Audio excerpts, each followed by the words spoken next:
Di tengah kehidupan yang semakin penuh dengan fitnah dan godaan, banyak di antara kita yang tidak menyadari bahwa tanda-tanda akhir zaman sudah mulai muncul. Salah satunya adalah kemunculan Dajjal yang semakin dekat dengan kita. Tapi apakah kita sudah siap? Apakah kita sudah cukup beriman dan taat kepada Allah Subhanahu wa Ta'ala untuk menghadapi cobaan ini? Di video kali ini kita akan membahas 9 tanda kemunculan Dajjal yang sudah tampak di zaman ini.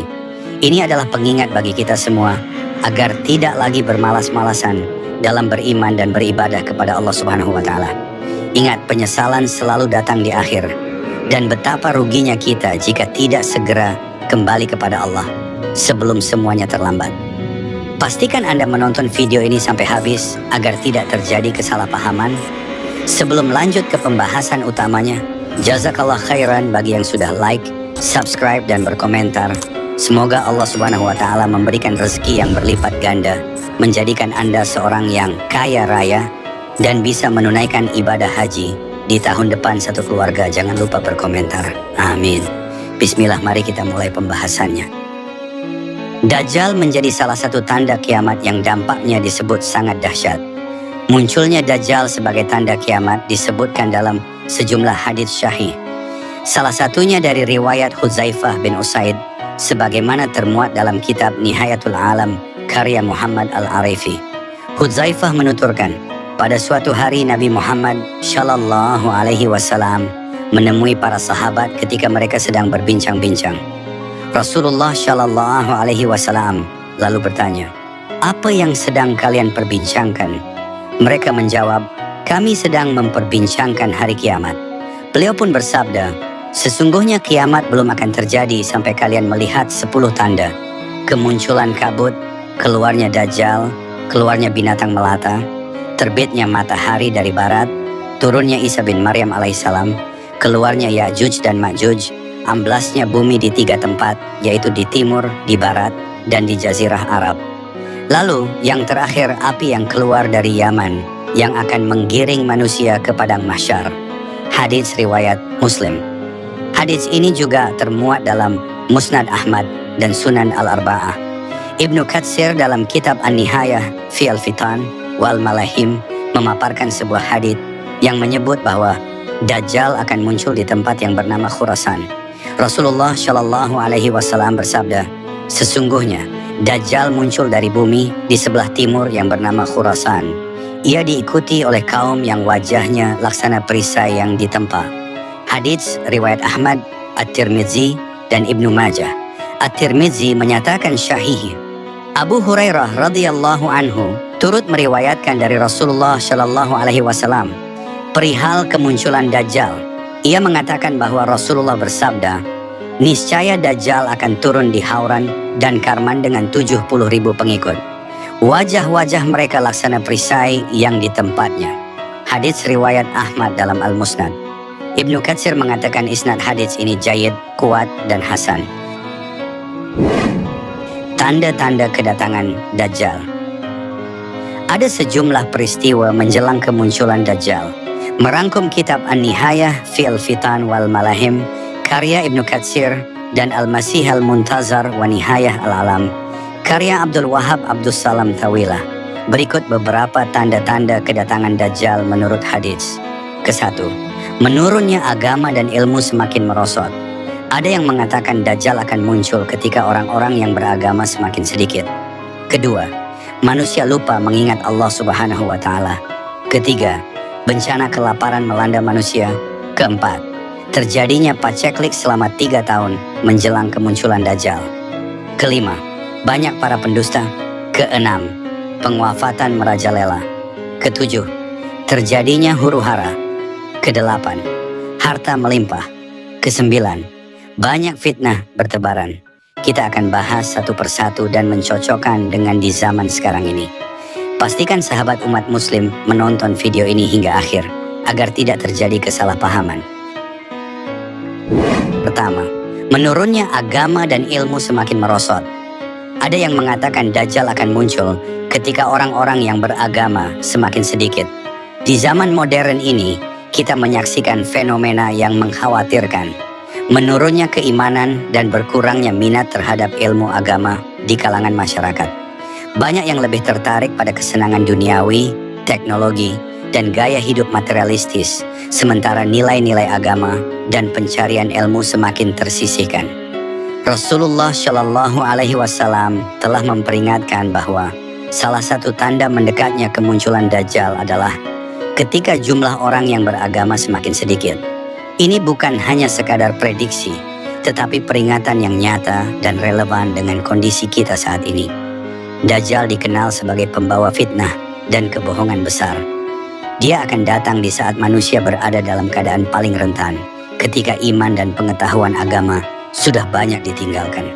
Keadaan ini sangat berbahaya karena tanpa pegangan agama yang kuat, banyak orang akan mudah terjerumus dalam tipu daya Dajjal.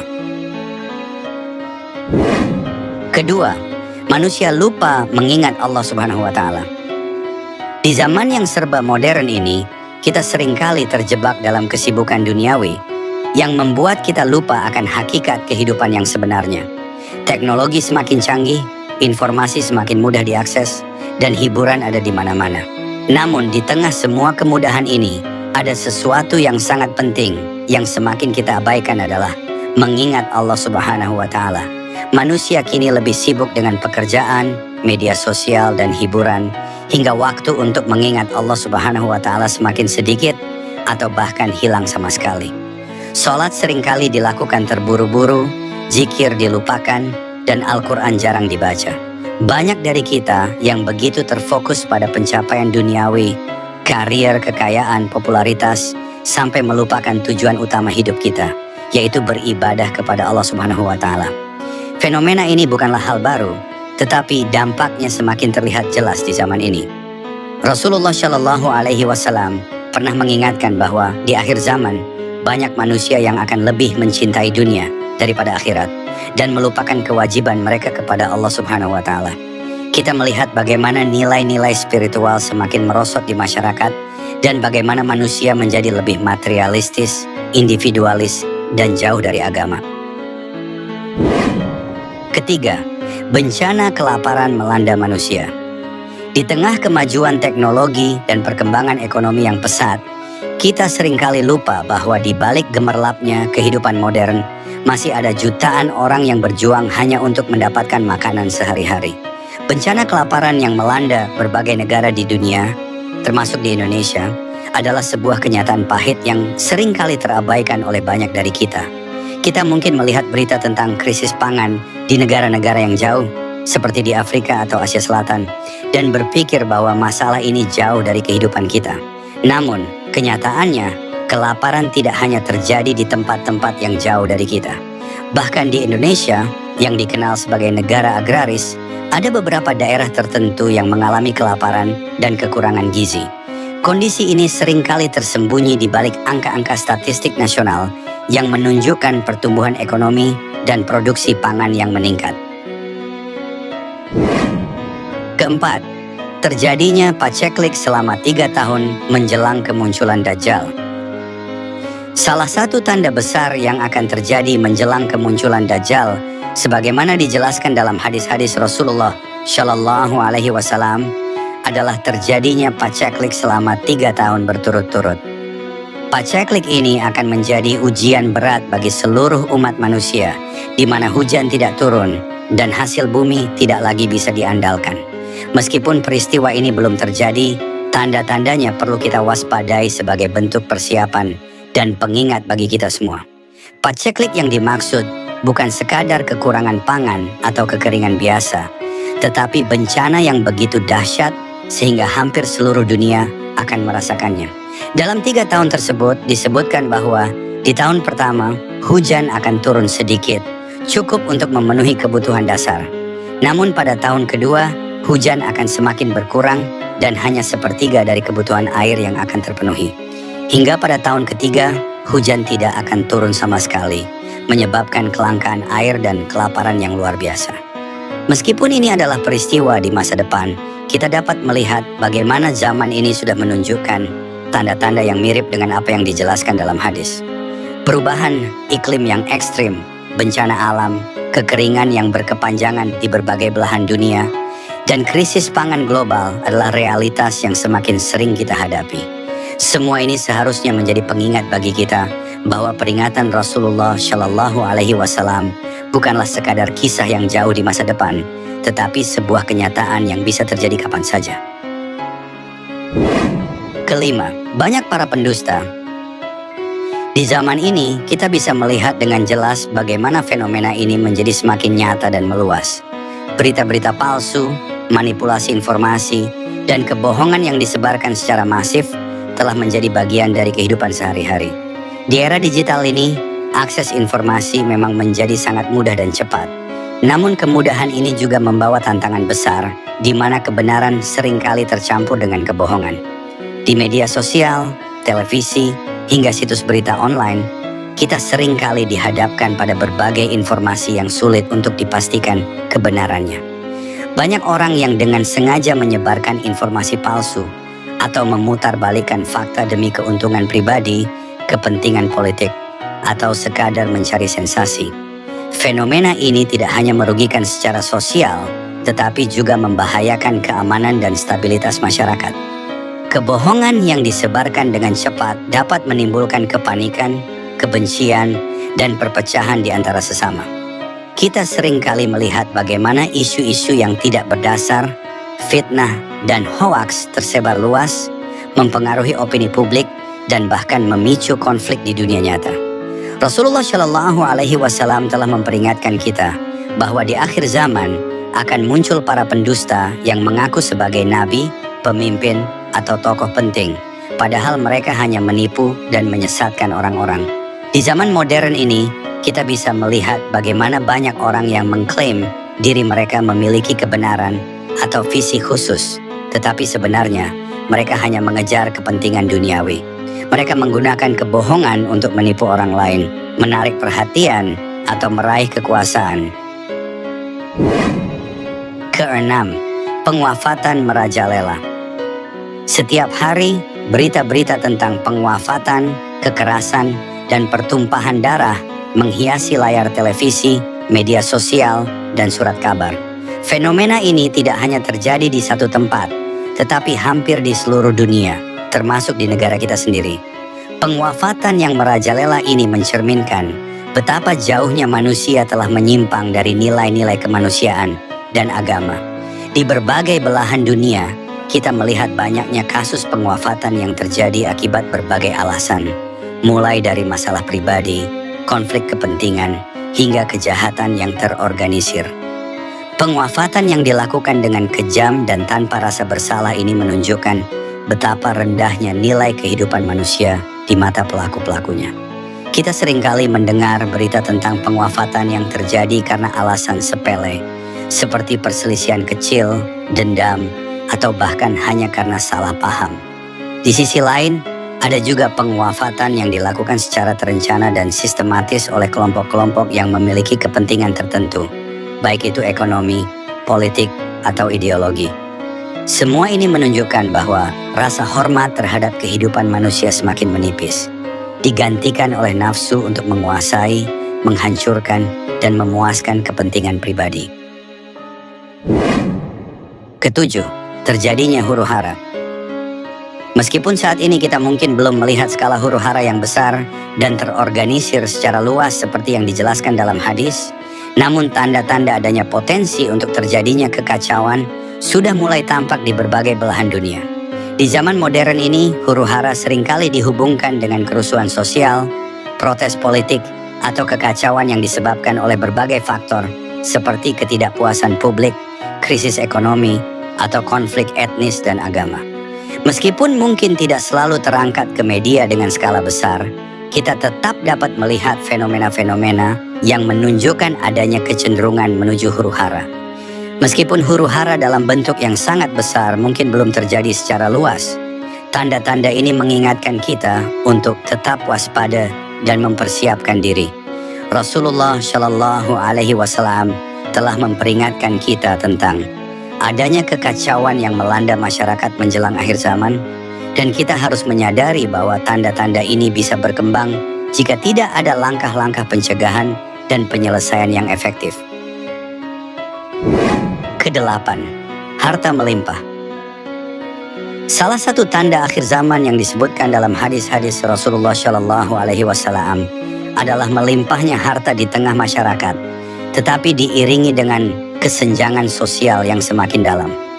Fenomena ini sangat relevan dengan kondisi zaman sekarang, di mana kita melihat adanya akumulasi kekayaan yang luar biasa pada segelintir orang, sementara sebagian besar masyarakat masih berjuang dengan kemiskinan dan ketidakadilan.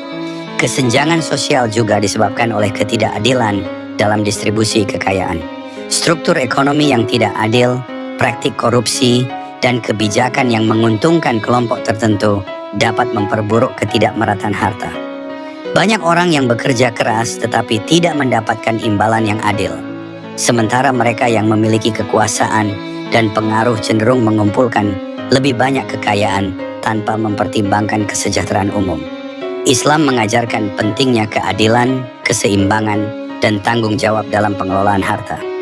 Rasulullah Shallallahu Alaihi Wasallam mengingatkan kita bahwa harta yang melimpah harus digunakan untuk kebaikan dan untuk membantu mereka yang kurang mampu. Dalam Al-Quran, Allah Subhanahu Wa Taala menekankan perlunya mengeluarkan zakat, sedekah, dan menjaga keseimbangan sosial.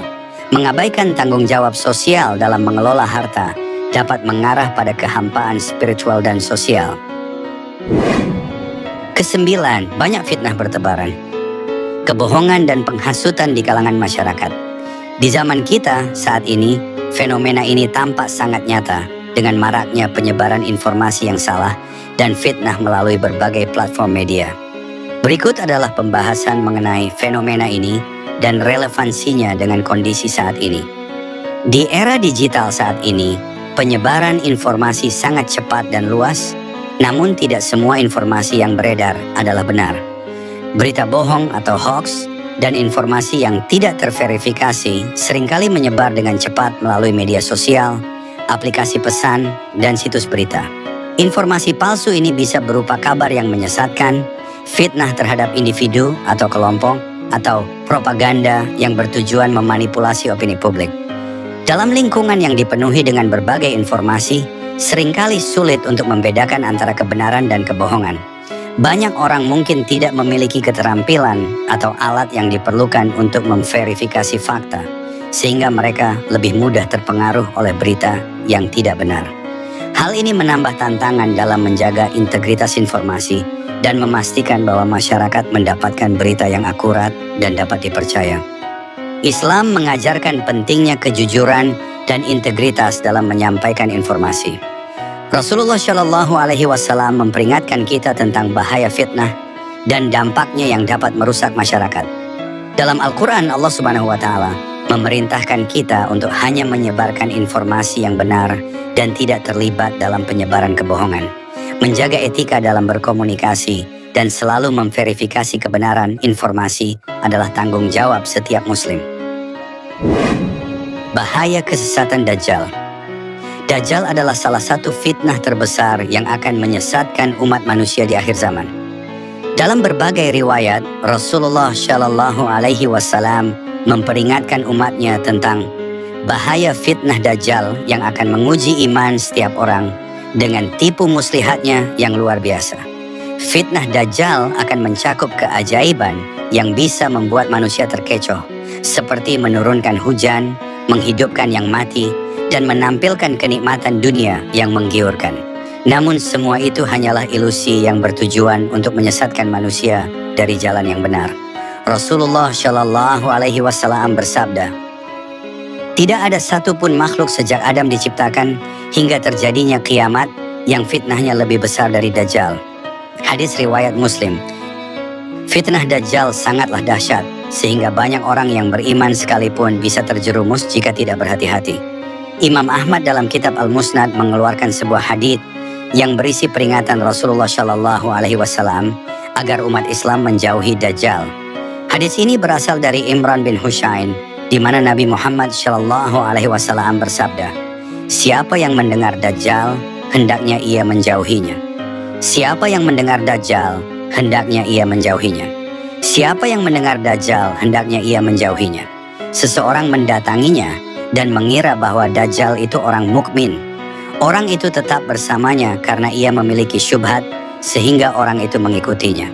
Hadits riwayat Ahmad, isnadnya jayyid.